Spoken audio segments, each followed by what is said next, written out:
rehab facility he had just checked into. Longtime band publicist and historian Dennis McNally. He really had to be very careful, and he wasn't that kind of careful guy. So he finally made the commitment, and his body let him down.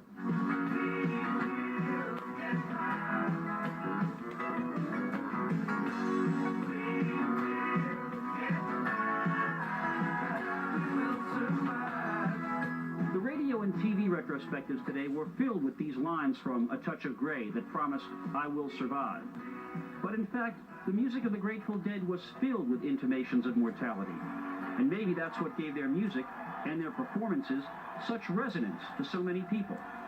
They were a celebration of joy in that brief moment of sunlight before the darkness. And the Grateful Dead didn't just sing it, they lived it. And when it's happening, it's very exciting for us. It's fun, and it's lots of levels of kind of fun. You know, it's real big fun, and it's also a little fun too. There's a lot to it.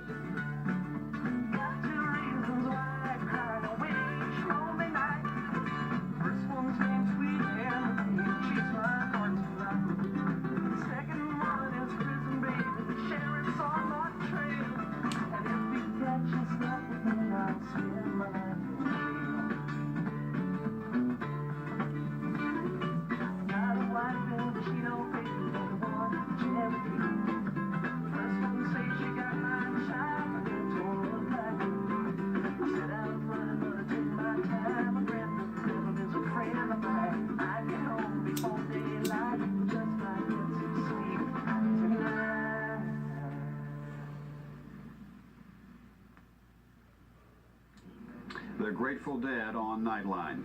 You know, as the song goes, what a long, strange trip it's been. And there was a great poem on the internet tonight. Some fan wrote, "There's a hell of a jam going on right now. Janice, Pigpen, Brent, Zappa, Jerry, Hendrix, dancing in the streets, jamming at the pearly gates.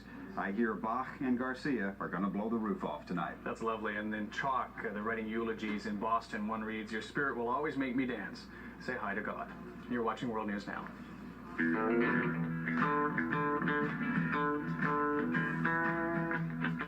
Outpouring of emotion, not unlike the crowd response at a Grateful Dead concert. Yet it was not merely in one venue that gathered those whose lives were touched by Jerry Garcia, but in countless locations across the country, from New York to San Francisco, a spontaneous tribute to the depth of affection for him. I feel like Peter Pan died. That part of me that will always be a kid is dead. Garcia's band emerged from San Francisco's Haight-Ashbury district 3 decades ago as an enduring voice of what used to be called the hippie counterculture. Drugs a part of it that caused Garcia recurring problems. In fact, he was in a drug treatment facility north of San Francisco when his lifeless body was found early Wednesday. Evidently, at age 53, his heart had simply given out. Hours later in New Hampshire, where longtime collaborator Bob Weir was scheduled to play, he paused to remember Garcia. Perhaps it's a big loss for the world, for anyone who loves music. We also have to remember that his life was far more a blessing for all of us. When they come to take you down. Garcia and his band had forged a connection with fans that was almost cult-like. Deadhead was a label to be worn proudly, and at many of the overnight gatherings, they came forward to bear witness. He'll just go on and on forever. He's not dead. Perhaps not since John Lennon or Elvis Presley has the death of a rock musician been felt so deeply. Patrick Healy, NBC News, Los Angeles. They run together, where it was made.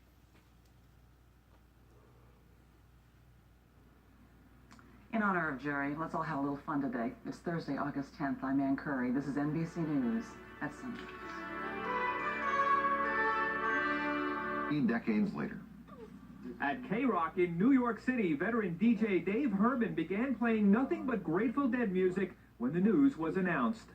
This is the classic rock station, 92.3 K-Rock. The Grateful Dead are an example of how you can be at the very, very top for over a quarter of a century and do it completely on your own terms. Indeed, the Grateful Dead were more than a rock band. To many, they were a way of life. But the band achieved success in an unusual way. In a career that spanned nearly 30 years, the Dead had only one top 10 hit and their album sales were small compared to other top groups. But record sales were not what this band was all about. It was the legendary live performances, like the many they gave here at Madison Square Garden, that kept the fans coming back for more. Indeed, this band was such a force in the concert industry that it might have more properly been called the Grateful Dead, Inc. Thanks to incessant touring, the Grateful Dead were the #1 concert act between 1986 and 1995, bringing in more than $297 million in that period. Not even the Rolling Stones brought in that kind of money. Will the band survive? One observer of the business says it's unlikely. Jerry Garcia and Bob Weir, the guitar players and singers, are the key members of the group. And it's not likely that they would tour or even exist as the Grateful Dead without one of those two members. That's likely to hurt concert promoters who have relied on the Dead for decades. But fans who have been mourning both on the air and online through the internet are likely to be hurt even more. Bob Pisani, CNBC Business News, New York. And that's it for this edition. Guitarist Jerry Garcia. About 1,000 fans gathered last night in New York Central Park to remember Garcia. Jerry Garcia was 53 years old when he died yesterday of a heart attack. Deadheads also gathered in San Francisco, where the band got its start. For the faithful, Garcia and the Dead represented times gone by. John Blackstone has more on Jerry Garcia and his remarkable 30-year run through rock and roll history. When life looks like Easy Street, there is a danger that you don't. Jerry Garcia was the heart of the Grateful Dead, the singer and guitar player who said he could never understand the band's enduring success. Others say it's no mystery. The youth that hears it is enjoying it, is affected by it, is stimulated, is inspired by it, as much as those of us who were there when the Grateful Dead began. In San Francisco, where it all began in the flower power days of the 60s, fans gathered spontaneously to remember. The end of a wonderful, beautiful era. I think I would like to be known as a guy who had a pretty good time while I was here. You know? He sometimes had too good a time. Drugs were almost always a problem, but the Grateful Dead toured the world and consistently sold more concert tickets than any other American band. Their fans, the Deadheads, are legendary, but they don't all wear tie-dye. Many wear ties. Yeah, I'm just numb. It's one of those things that just makes you feel old. Told the news, and I felt like I'd been kicked in the stomach. Jerry Garcia changed a lot in 30 years, but he never seemed to lose the easygoing optimism of the summer of love. A large part of my life I've spent doing something which has turned out to be more fun than I thought it was going to be, and it's lasted way longer than I imagined it might. With Jerry Garcia's death, the special era in American life has slipped a bit further into the past. John Blackstone, CBS News, San Francisco. And later on CBS This Morning with Paula Zahn and John Roberts sitting in for Harry Smith.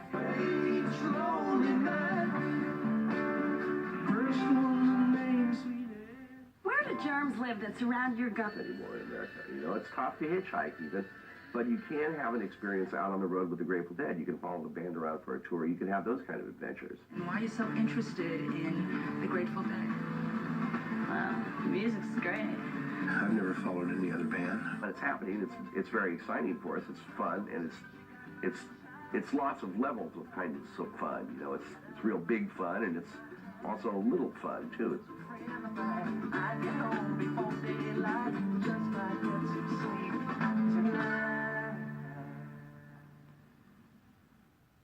And ahead on Good Morning America, Joel Siegel and guests will look back at the career of the late Jerry Garcia. And terrorism... TV2 Dead died yesterday following a heart attack. Overnight, mourners gathered at various locations around the country to remember the man credited with introducing the world to psychedelic rock, a combination of rock, bluegrass, and folk. Among the group's best-known songs, Truckin' and Casey Jones. The only top 10 hit was the 1987 song Touch of Grey with its refrain, I Will Survive. Jerry Garcia was 53. Meanwhile, Yankee baseball... Throughout 3 decades of music. Our generation has grown up to appreciate that rock and roll has changed with us, has moved with the times, and so there is still room for us for rock and roll. And the Grateful Dead is exemplary of that kind of a band that have always been beyond rock and roll, beyond faddism, beyond fashion. Will the band continue to play? Their colleagues believe so, citing the band's anthem, I Will Survive. Greg LaFave, CNN, San Francisco. Senator Bob Packwood is apologizing. His honor. Greg LaFave has more on the man who helped create 3 decades of memorable music.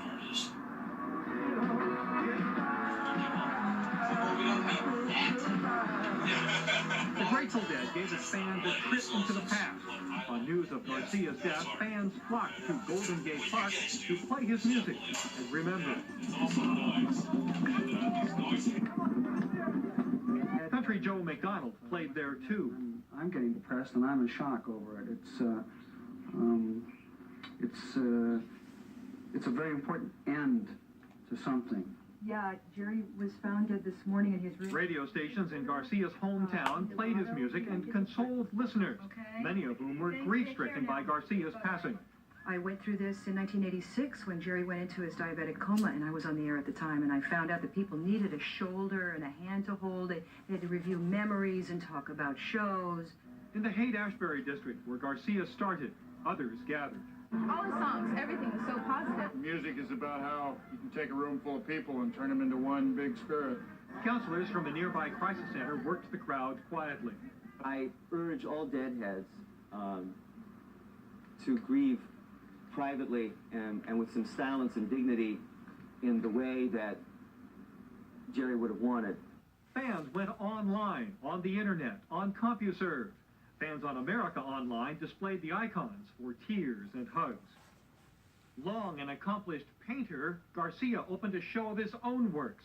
It came just a year after he was hospitalized for exhaustion. A lot of effort to get healthy.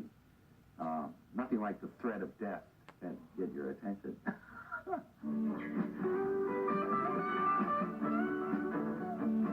Garcia's music mixed bluegrass, folk, rock, and country. He stayed true to the original themes throughout 3 decades of music.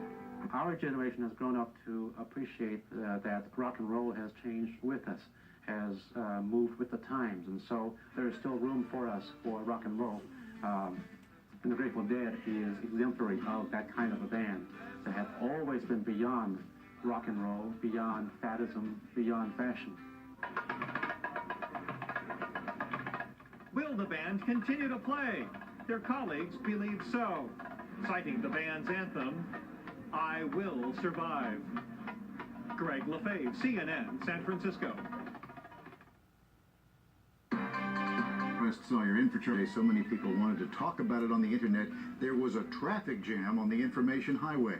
Some thoughts this morning on Jerry Garcia and why his music moved so many people, from our own Joel Siegel and from an editor at Rolling Stone magazine.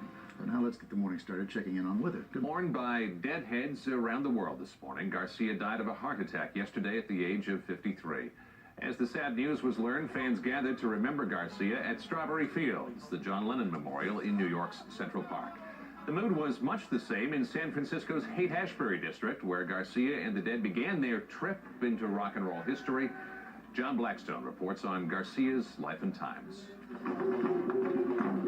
Near the birthplace of the hippies in San Francisco's Golden Gate Park, hundreds gathered to remember Jerry Garcia.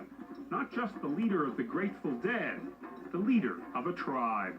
I'm getting choked up as I say this, but it's connected us all together, you know? It's a really cool thing.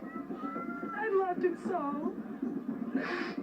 Though Jerry Garcia had a long battle with drug use and looked more like a rumpled grandfather than a rock star, his band's popularity just kept growing.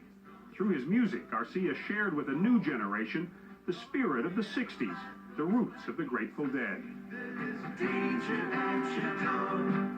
We would all like to be able to live an uncluttered life, a simple life, a good life, you know, and like think about moving the whole human race ahead a step. They represented a time and place that went by very quickly, when there was some real optimism and some real sense that values could be changed that would make lives better. Bob Weir of the Grateful Dead says Garcia did make lives better. His life was far more a blessing for all of us. Garcia's music will live on in recordings, but his love was spontaneous live performance. John Blackstone, CBS News, San Francisco. 7.5 minutes past the hour. Mark's him, and sun was coming up then too, but I think your sun was a little bit different than mine. They lowered the flags at half-mast in San Francisco. The mayor did that for Jerry Garcia, and they also raised a Grateful Dead flag up underneath that. Let's talk about... Please forget you knew my name, my darling. Take a look at what these top honor businesses have to...